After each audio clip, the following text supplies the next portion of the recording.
한 17년, 18년 전이나 됐을까요? 어느 날 오후에 한 청년이 저를 찾아왔습니다. 보기에 거짓이라고는 눈꽃만큼도 없어 보이는 매우 정직하고 순수해 보이는 청년이었습니다. 그 청년이 저를 찾아와서 하는 말이, 목사님, 제가 사랑하는 여자와 결혼하고 싶습니다. 결혼을 허락해 주십시오. 그래서 제가 이렇게 대답했습니다. 당신이 결혼하고 싶은 그 사랑하는 여자가 전도사님인 줄 아시오? 그랬더니 예, 잘 압니다. 그러면 전도사님 남편으로 어떻게 외주를 해야 되는 줄도 잘 아시오? 예, 잘 압니다. 제가 또 그랬습니다. 아니, 당신은 아직 예수님도 안 믿는 사람인데 어떻게 전도사님으로서 외주를 잘 해야 되는 줄 아시오? 전도사님 남편이면 기본이 예수님을 믿어야 되고 또 교회도 잘 다녀야 되고 또 교회 봉사도 해야 되고 또 전도사님인 아내가 전도사님으로서의 사역을 잘 할 수 있도록 여러 가지로 도와줘야 되는데 그걸 다 아시오. 그랬더니 결혼만 허락해 주시면 잘 하도록 애쓰겠습니다. 그랬습니다. 그러면 결혼하기 전에 우선 예수님을 믿어야 돼요. 근데 예수님을 믿는다고 말만 해가지고는 안 되고 우리 교회에서는 1:1 제자 양육 성경 공부를 해야 돼요. 그 성경 공부를 통해서 물론 판단은 하나님께서 하시겠지만 그래도 내가 이 사람은 예수님을 정말 믿는 사람이구나 객관적으로 검증이 돼야 돼요. 그리고 예수 믿는다는 신앙 고백을 교회 앞에서 해야 돼요. 그리고 그 다음에 세례 받고 결혼식을 해야 됩니다. 그랬더니 그렇게 하도록 하겠습니다. 그랬습니다. 그래서 그 후로 결코 가깝지 않은 거리인데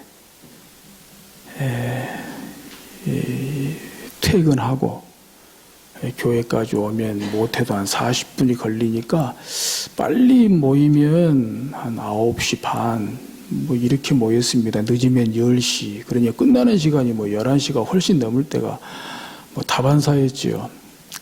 정말 그렇게 1:1로 성경 공부를 하면서 마지막에 구원의 확신을 점검하는 그런 시간에는 정말 제가 제 손을 그 청년의 막 가슴에 대고 진짜 믿냐? 진짜 믿냐?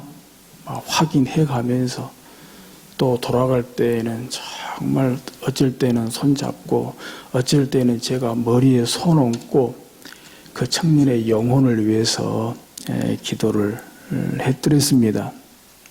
그렇게 1:1 제자 양육 성경 공부도 마치고 또 이 교회 앞에서 신앙 고백도 간증하고 세례받고 그렇게 결혼하게 됐죠. 그리고 그 후로도 또 제자 훈련도 받고요. 그러면서 몽골 단기 선교도 같이 이렇게 다녀오고 또 그 사이에 뭐 가정적으로는 또 아들, 딸 낳고 또 교회에서는 또 귀한 집사의 직분도 받고 또 재정부 일로도 봉사하고 또 차량 봉사로도 오랫동안 봉사하고 그랬습니다. 우리가 다 기억하는 일들이지요.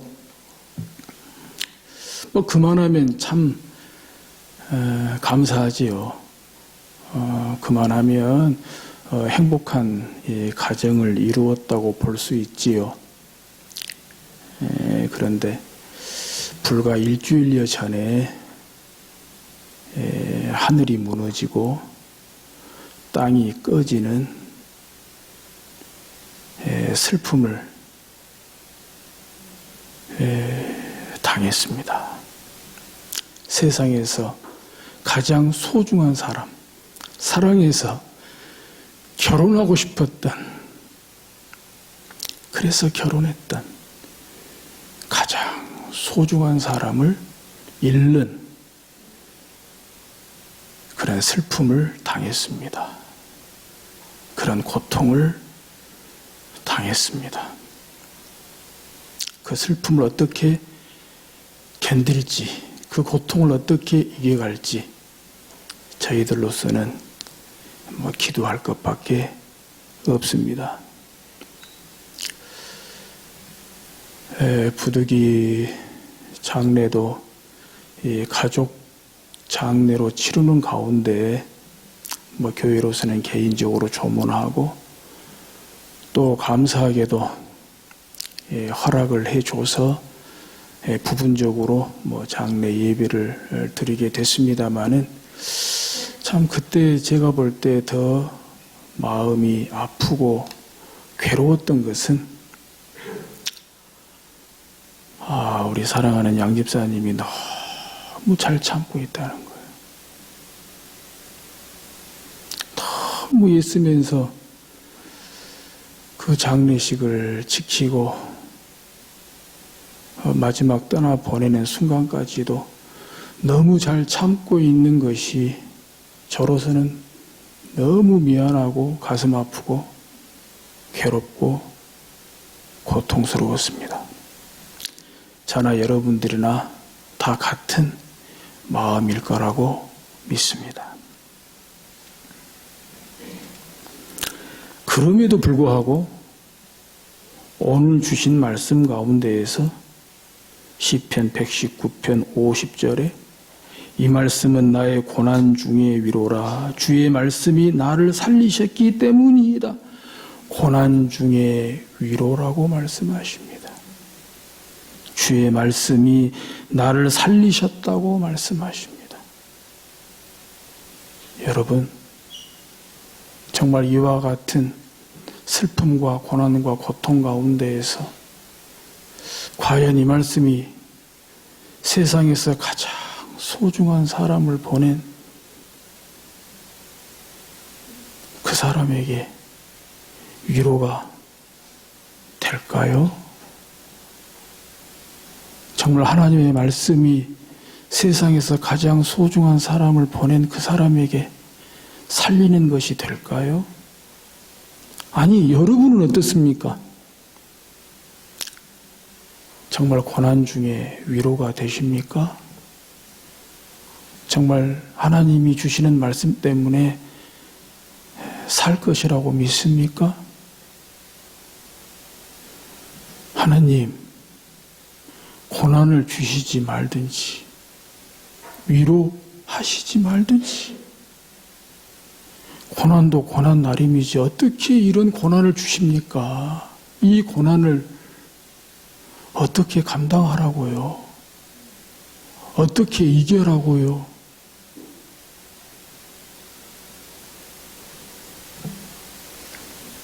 그런데도 하나님이 고난 중에 주시는 위로가 있다고 믿습니다. 하나님이 주시는 말씀으로 살 것을 믿습니다.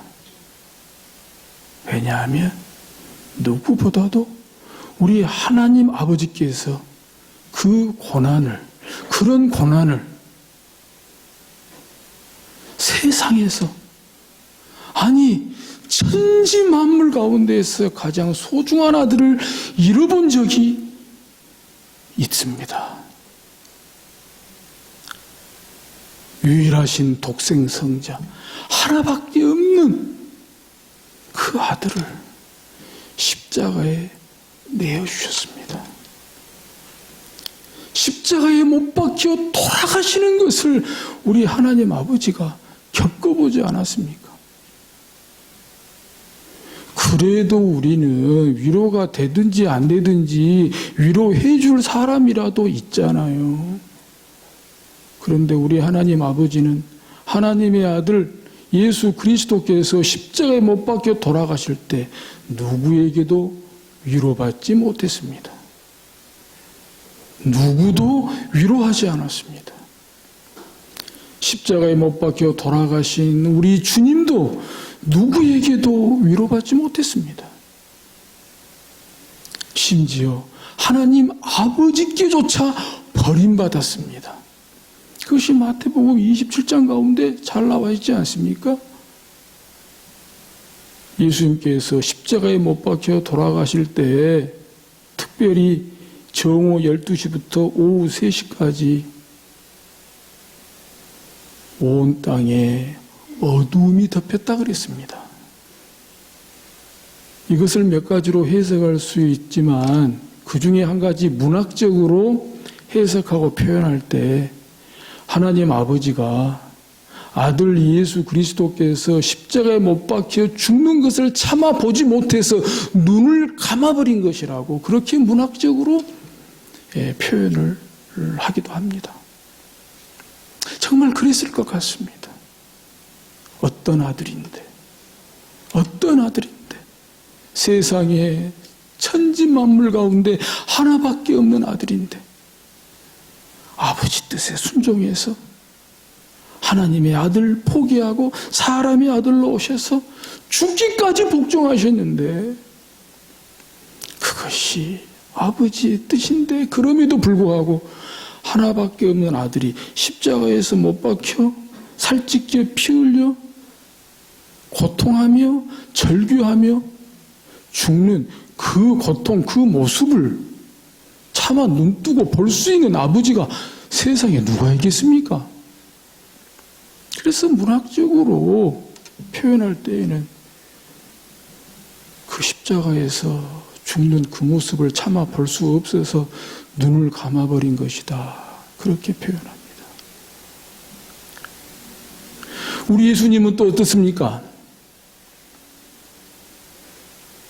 온 땅이 어둠이 덮였을 때 그 시간에 우리 예수님께서는 뭐라고 절규했습니까?